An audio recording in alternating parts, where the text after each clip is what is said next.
Вот такой прекрасный чечевичный суп я сегодня сделал. Смотрите, как аппетитно это все выглядит. К этому я сделал на десерт кисель какао или горячий шоколад кисель. Сделал. А если вы желаете узнать, как я все это сделал, оставайтесь на моем канале, я все покажу. Всем приветик, добро пожаловать на мой канал, добро пожаловать на мою кухню. Время готовить. И сегодня я решил сделать суп с чечевицы и добавить туда немножко копченого мяса.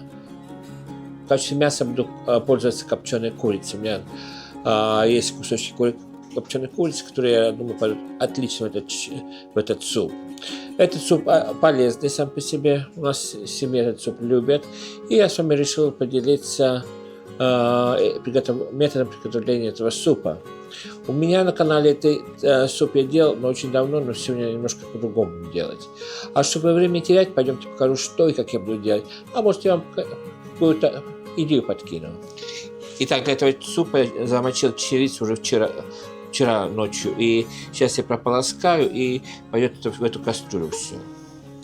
Итак, чечевица у меня есть в кастрюле. Я залил пол кастрюли воды. Сейчас поставим это вариться. Мне надо в первую очередь, чтобы эта чечевица сварилась и превратилась в пюреобразную массу. А тем временем, пока у меня чечевица там варится, я сделаю зажарку. Для зажарки я возьму одну луковицу. Сейчас мы порежем и пережарим.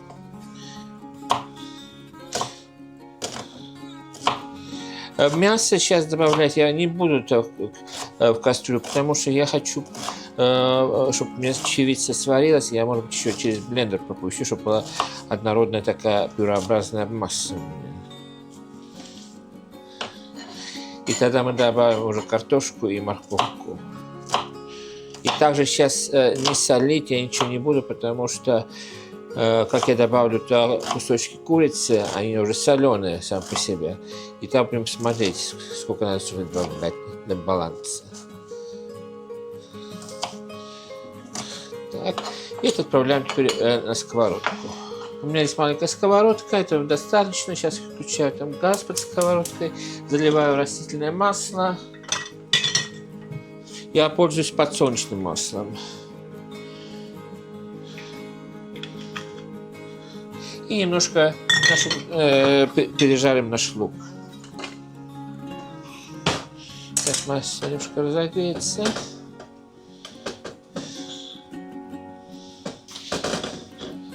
Так, теперь добавляю сюда лук. И немножко это все мы пережарим.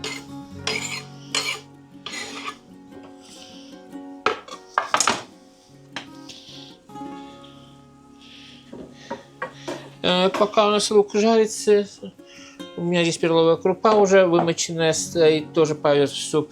И у меня здесь 3 морковки я взял, я вычистил, вымыл, сейчас в конце отрежу и мы порежем. Сейчас мы немножко нарезкой займемся, потому что все дело будет, пока чечевица у нас сварится.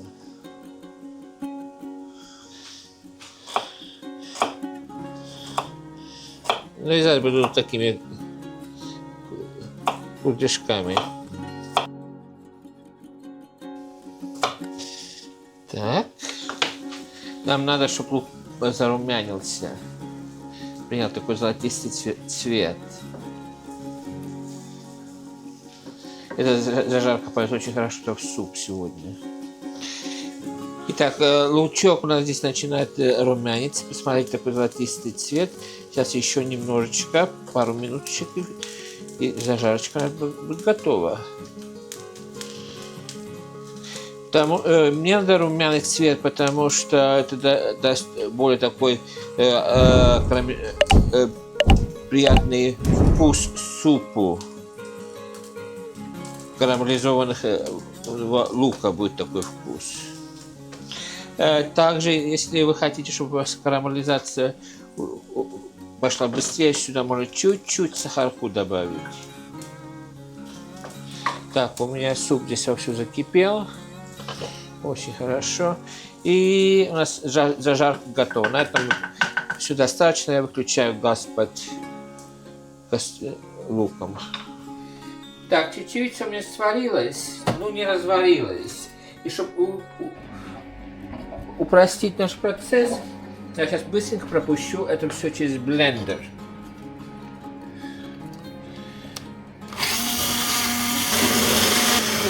Так. И теперь поставлю на газ и будем добавлять наши ингредиенты. Так. Сюда сейчас добавлю лавровый лист и перловку нашу. Пару горошек перца кинем. Добавлю нашу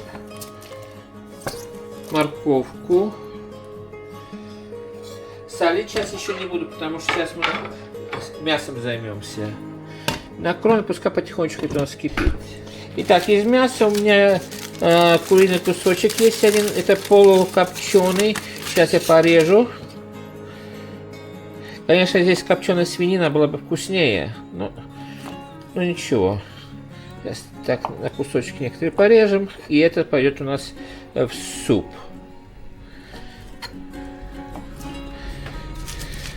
Там самое главное, чтобы был там запах и вкус копчености.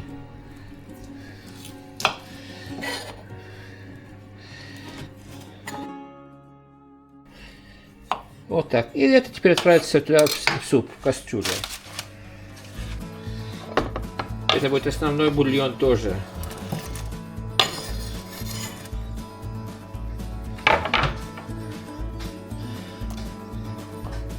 И пускай потихонечку, это сейчас минут 10-15 поварится, и тогда мы попробуем на вкусовые качества. Супец хорошо у нас варится. Очень хорошо. И мы сейчас пока порежем картошку. Я взял 5 картошин, сейчас мелко мы порежем, и минут через 10-15 можно будет добавить это в суп.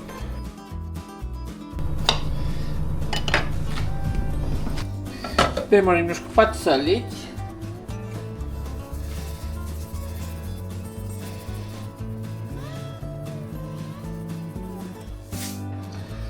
Накроем, пускай потихонечку это так теперь у нас кипит.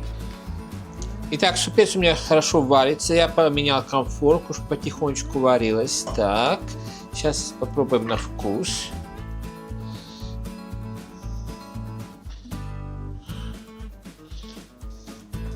Получается обалденно вкусно. И теперь на этом этапе я добавлю нашу картошку.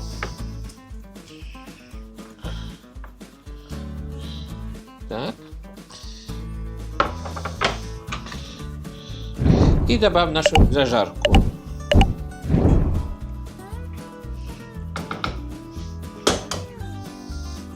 И пускай потихонечку это у нас варится. До готовности картошки. И тогда мы выключаем. Как картошка у нас готовится, там можно выключить газ, плитку, дать постоять 15 минут, и тогда можно будет подавать.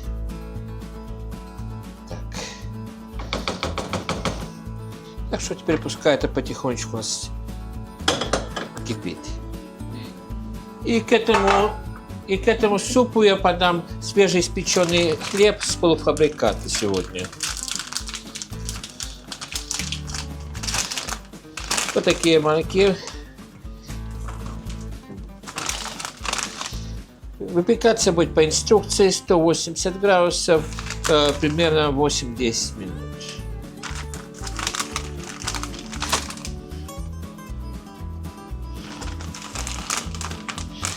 У меня духовка нагревается, как духовка нагреется, я сразу засуну это в духовку, и как раз к ужину это все будет готово. Итак, здесь вторая часть видео будет сегодня. Я решил сделать сладкий десерт, сделать какао-кисель или кисель горячего шоколада.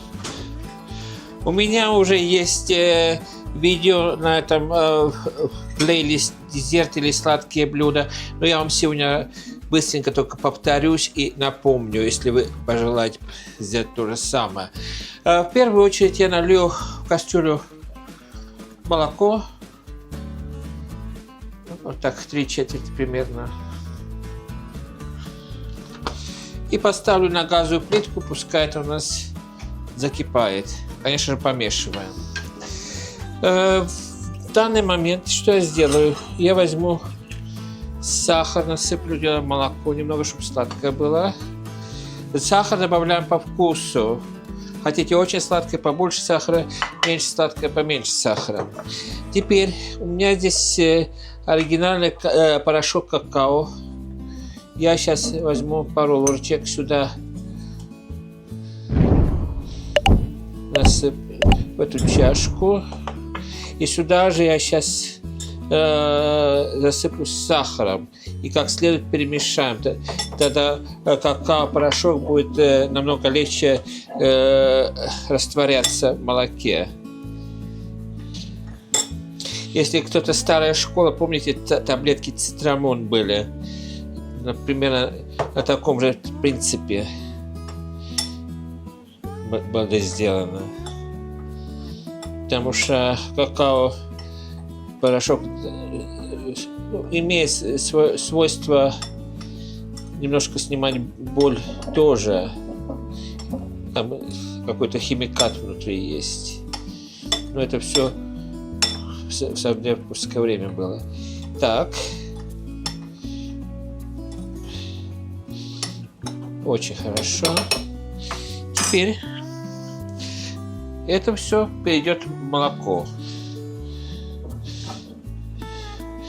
Сейчас засыпем. Вот так. И будем помешивать, и она растворится постепенно.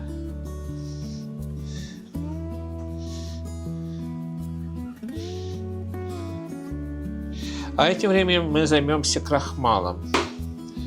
На то количество молока, что у меня там есть, я думаю, что у меня 2 ложки крахмала пойдут сюда.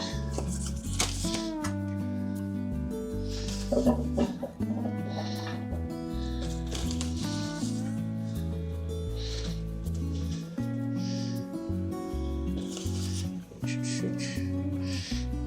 Немножко сахара и молоко заливаем и хорошо промешаем все это. И заливаем молоком сейчас.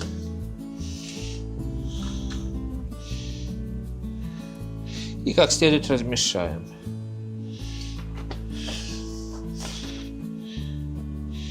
Потому что как у нас молоко там с какао закипит, сразу это можно добавить, пару минут покипит, и на этом кисель будет готовый. И это можно подавать в теплом виде, в горячем виде. Это вливаем в тарелочку и добавляем еще немножко варенья тоже. А в то же время не забывайте помешивать наше молоко. Это, хлеб у меня к супу готов. Посмотрите, тоже здесь все накрыто. Суп у меня сварился, я выключил уже газ. Так, молоко закипает. Мы сюда выливаем теперь наш крахмал и помешиваем. Вот так. И дадим пару минут еще покипеть, и там можно будет выключить газ. Так, теперь можно выключать газ. Сейчас помешиваем немножко, чтобы прекратило кипеть, иначе у нас все убежит. Вот и все. Кисель у нас готовый.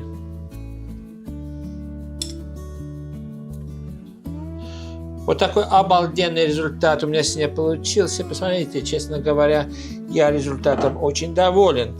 К этому я сделал хлебушек свежеиспеченный с полуфабриката и кисель какао или кисель горячий шоколад. Подается так, как он есть, или можно добавить немножечко варенья, тоже будет очень вкусно. Итак, сегодня я с вами поделился еще одной идеей для ужина. Я сделал суп чечевичный. Делается очень легко, но он обалденно вкусный. В качестве мяса я добавил туда кусочки копченой курицы. Копченость мяса дает такой приятный привкус супу и делает суп намного вкуснее тоже. К этому я сделал супу хлеб с полуфабриката, делается очень легко, он 10 минут в духовке готовый. И, конечно, на сладкое захотелось что-то такое, я сделал кисель какао, можно назвать это блюдо, или можно назвать кисель с горячего шоколада. Это обалденно вкусно. У нас в Эстонии это было очень популярно, когда я был, вырос в детстве. И подается этот кисель с вареньем.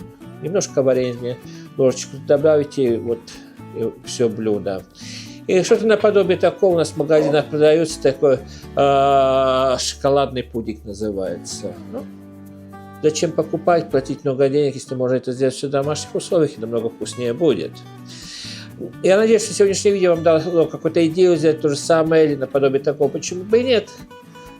А на этой аппетитной ноте хотелось вам прощаться, пожелать вам самого наилучшего, всем крепкого здоровья, всем мирного неба, приятного аппетита и пока-пока.